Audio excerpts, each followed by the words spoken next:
Hi guys, welcome to another review, and today, as you can see, I'm reviewing my Neca Ezio Auditore Da Firenze Legendary Assassin from the Player Select line, I believe it was called, obviously from Assassin's Creed Brotherhood. Now, I mentioned it in my review of the Revelations action figure, well, I think I did anyway, but this is my favourite costume that Ezio ever wore within the games. I wasn't overly fond of the one he wore in number 2, as I thought that his skirt was a bit too short, and I think it looks better when they're a tad longer.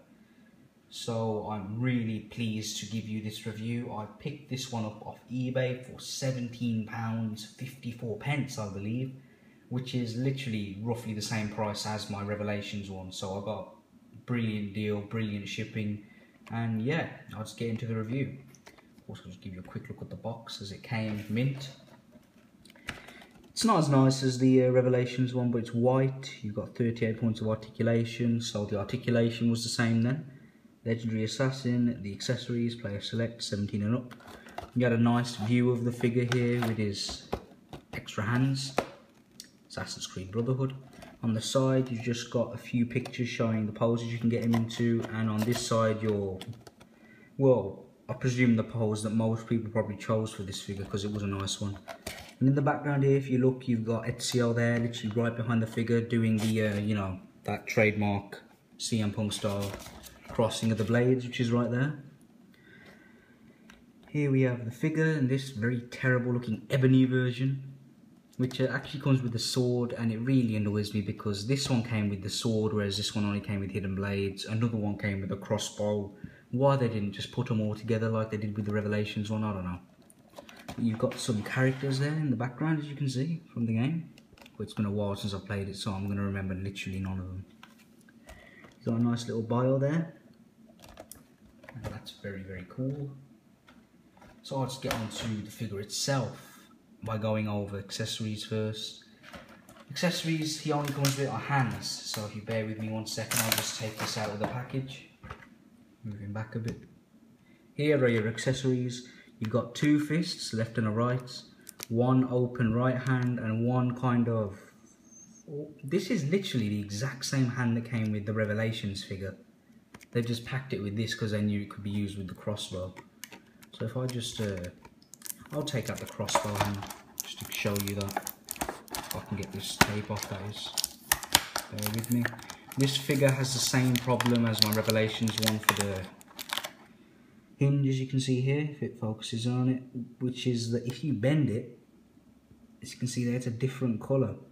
So if you keep on bending it, see there, it's starting to chip off, it's in my fingers there. You're probably thinking, and there's white underneath. You're probably thinking, no, don't do that, you're ruining it. But I'm not going to use the hand. I'm just going to put it back in there.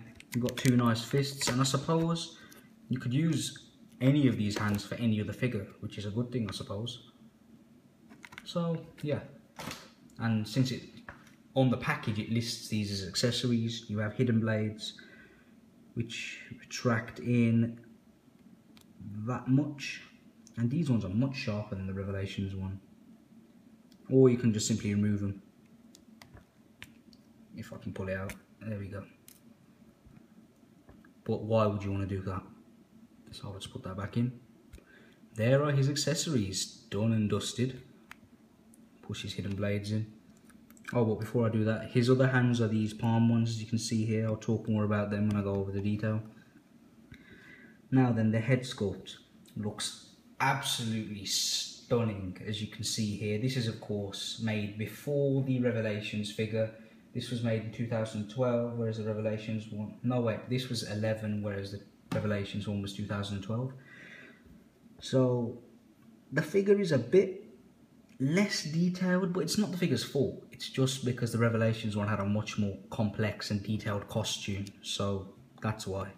But looking at this, it's still sublime. I mean, look at his face. If it focuses in. Come on, focus. Oh my goodness, that looks so nice. You can make out his scar roughly. Can the camera pick it up? You know, I don't think it can. It's not as prominent as the one on the Revelations figure. His skin looks younger. He only has the goatee with like a 5 o'clock shadow going along the sides there. And my god, it looks so good.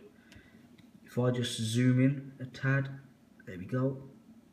Oh dear lord, look, his eyes, his nose. He has his eyebrows up there. Not as bushy as the Revelation one, which is good, because I presume he cared more about his appearance back in this part of the game. And yeah, it just looks absolutely gorgeous. Zooming out, zooming out. His hood looks very nice as well. As you can see, you've got your, of course, your eagle peak going on there. And some nice detail on it. It's not a solid white, it's like a white with a greyish, blacky like wash. And it looks so good, because if this was white, I don't think it would look as nice. And it continues around here. You got red underneath the hood, just like in the game. Some nice stitching detail and everything going along there with the nice paint scheme. Red underneath the hood, of course, here, which wasn't actually painted here for some reason, so I had to do it with a bit of a marker. You can just about make out where I did it. Even his lapels, they're nice rubber. They're not a solid red, they're like a mixture of reds. You've got a dark, a light, you've got some black going along it. It looks amazing. It gives the figure like extra depth, because they could have just went flat out red and it still would have looked nice, but this looks much nicer. I'm not sure if this is armour or part of his actual costume, but you've got some nice, like, I don't know what you want to call that, embroidery detail on it. It looks superb. Looks very, very nice there. And this is all one piece here. As you can see, it's a rubber piece. Underneath you just got a torso, which looks good. And it continues here. This is shoulder armour, I would presume, as you can see, with some points there. It looks very, very nice. Once again, this is all one rubber piece. It looks utterly beautiful. Now here we have this nice kind of leather effect going on this belt, as you can see if I zoom in. It looks really nice. As you can see, they've got lines and everything going along it, similar to the Revelations figure. It looks stunning. You've got this nice buckle here connecting it to his shoulder armour. Now this is meant to be metal and it is attached to this, so it's not a separate piece, but I don't mind. It still looks very, very nice. As you can see, it's etched in. Got some detail on this like clasp thing there. It looks brilliant. Same thing here that is there, so I'm going to presume that's not armour, but it doesn't hinder his articulation whatsoever. His arm can go up that high roughly, so yeah, that's pretty good. And it just looks awesome. Moving on to his torso, well, waist section I should say, you've got some nice stitching detail going on under there, as you can see, which wasn't particularly necessary, but they went for it and it looks very nice, and I'm glad they did. As you can see, you've got more stitching going along there. Here we had his belt buckle, I guess you could call it. It looks very, very nice. As you can see, it's not a flat out silver. You've got some brown there with a buckle, another buckle there, two more here. It looks amazing. It's like a brassy silver almost, with this red scarf behind it. I'm just going to say that he kept this scarf and used it in Revelations as well. In my mind anyway, that's what he did.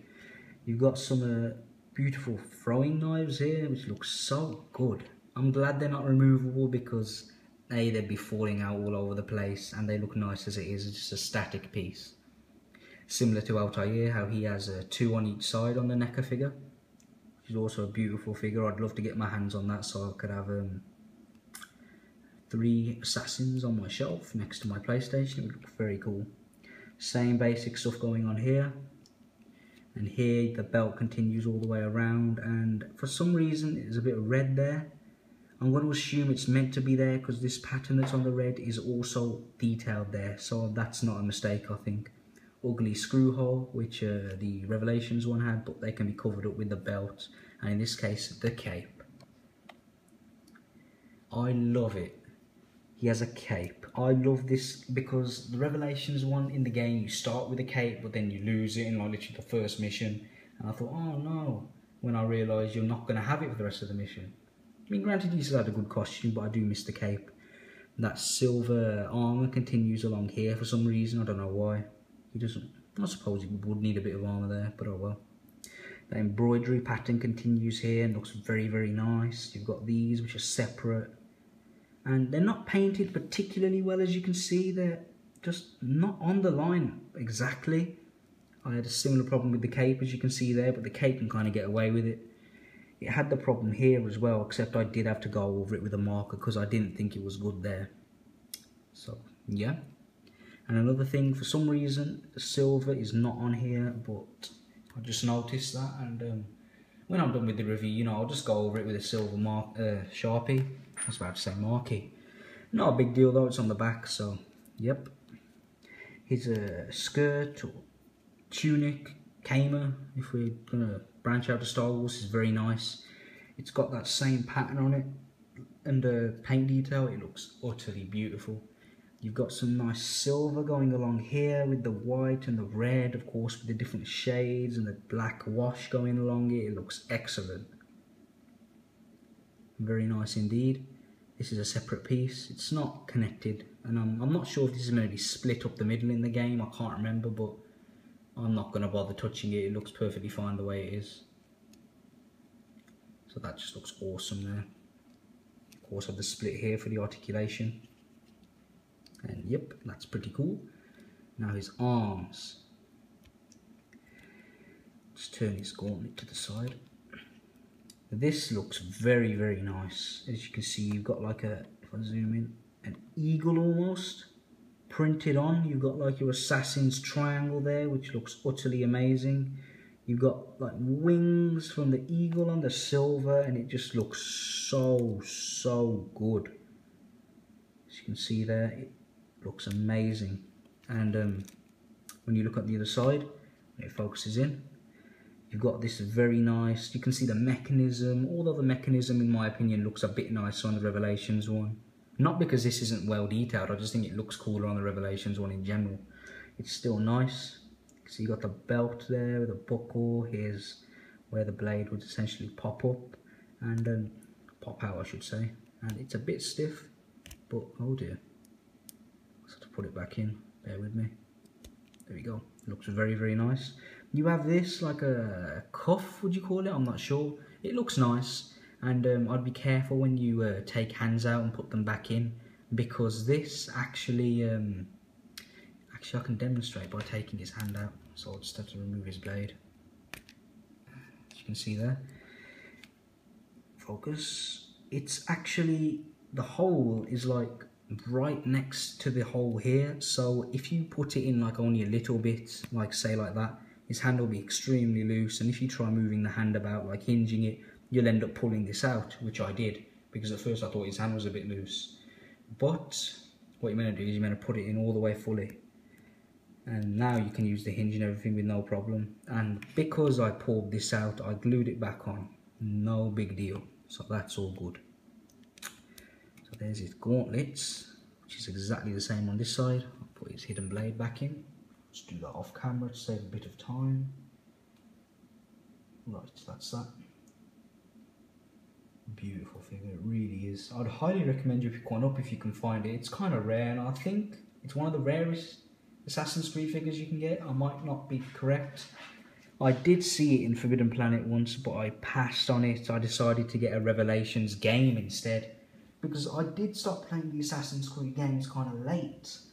Because when Assassin's Creed 3 came out, my father went out, he saw Assassin's Creed 2 for like a tenner or something. He picked it up, he bought it, he said, I saw this, I thought it was a tenner, why not get it?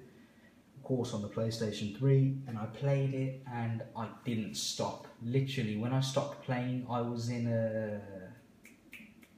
Where is it now? Is it Florence? Where you see your Uncle Mario, and he says, it's a me, Mario. Amusing. Yeah, that's literally when I stopped playing, so I played for about 2 or 3 hours straight, and I just went to bed at that point. Fantastic game. After which I had to get Brotherhood and then Revelations. But in the end it worked out, because I did get this figure. Yay. I have a problem with his legs, but I'll move on to that later. Lifting all this up. His legs are literally exactly the same as the Revelations one, as I do have it here, as you can see. Same basic pattern, and I don't mind that. You can't see his legs for the most part. As a whole, it's the exact same figure underneath anyway, so I don't care. It's basically, they've just changed around the costume, the shoes, the head sculpt. It's Literally everything is the same underneath, minus a few different sculpts for the arms, but it's the same basic thing underneath. So his legs are nothing special. He's got a zipper detail, or what looks to be zipper detail if the camera can pick it up. Does the Revelations one have that? Yep. He of course has his boots, which are here, and they look very nice. As you can see, they don't have that hideous massive over, hang, and this looks good. His feet are a bit loose though. It's almost like they have a very crappy ankle pivot, but they don't. You of course have your belt here with a silver buckle, silverish brass like. You got that cracked leather effect, and it looks very, very cool. You've got some like seams going up there. Is there anything else? Yeah, there's a buckle on each side.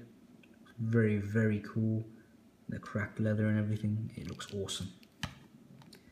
Now then, to talk about his articulation. Exactly the same as the Revelations one, except better in some places, not as good in others. His head has that similar thing with the hood, where it's a separate piece almost, so he can move his head about. I find you can't move it to his right because it will look unnatural. But if you move it, because he doesn't have anything on his shoulder, but if you move it to the left and this balances on this, it looks much more natural. He can look down a tinge, he can look up ever so slightly, not as good as the Revelations one, but nothing major. He has a ab crunch, as you can see here, a swivel above the belt, and a swivel below the belts, but it's not, take my word for it, it is there. You have that play arts Kai style arm, I don't know why I said car, where you can lift it up, but you can also hinge it back and forth, as you can see there, which is very, very good. You also have a hinge there, just on the bicep, so you just make sure that's all straightened out and everything. That's very, very cool. You have a hinge in the elbow, which is much better than the one you get on the Revelations one, because it can hinge up much further. And I don't know why I pushed that out then. And you have a swivel in the hand and a hinge, so that's good. Moving on to his legs, you've got that stupid articulation point, which I mentioned on the Revelations one, which really does get on my nerves, because at the moment they can move outwards, his legs, but what I need to do is, see this, I need to swivel this ball joint all the way around here, then I need to hold the ball joint in place, if I can manage it, whilst I swivel the leg. If I can, I'll do it off camera. Right, I've done it. For him to now kick forward, and it is such a pain, it really is. And whilst he's on display, I have it with this kicked out, because it's easier for the position I have him in. So I suppose it's a personal preference depending on how you have him posed, or what state you have his legs in. Once again, I'm going to have to do this off camera. It's a real pain, this. Right, there we go. Very nice. You of course have that swivel I was just talking about. You have a very, very nice, if I bend this back, double hinged knee joint, which is very good. As you can see there, you have a swivel at the top of the boot, which was so tight on this one. It's still a bit tight, but I just managed to pry it loose yesterday. You have a hinge in the ankle, so you can go forward that much, back that much, and a hinge in the toe, so you can have him climbing almost. So articulation is exactly the same, but moving on to that problem I have with his legs, as you can see, one looks higher, that being his right leg, but towards the left, than the left one. And when I put him down, he's almost leaning to an angle. I don't know why that is, but it's nothing particularly major. I just need to widen his legs a bit more and he'll fix the problem. But even still, it is a tad annoying. But yep, I've straightened him out now, and I'll just put him there. And just for a size comparison almost, I will bring in Revelations Ezio. They are both very, very good figures and very good in their own rights. This figure was made before this figure, but even back then, Neca was kicking ass when it came to making the Assassin's Creed figures. The only problem this one has is that it doesn't come with as many accessories. don't get me wrong, this is the pose I would have him in anyway, regardless of what accessories he had. But even still, crossbow, dagger, sword, and a place to house every single accessory. That's what this figure has. And that's what this figure should have had. I mean, I don't want a crossbow, even a sword even, that would have done it for me. But, oh well. Whereas my Revelations, I gave a 10, I'm going to have to give this one a 9.5. That 0.5 is lost just because I didn't give it any accessories. I know I would have put it in this position, but not everyone would have agreed with me, so I'm going to have to do it in an unbiased opinion. And I also think that the package was much nicer for the Revelations one, and I do take package into consideration when it comes to action figures. Some people might not give too much of a damn, but I do. So a 9.5 is a very fair rating for this figure in my opinion, because it is a really good figure. Anyway, I've rambled on long enough and eaten up as much time as your lives as I possibly can. Thanks for watching, guys, and take care.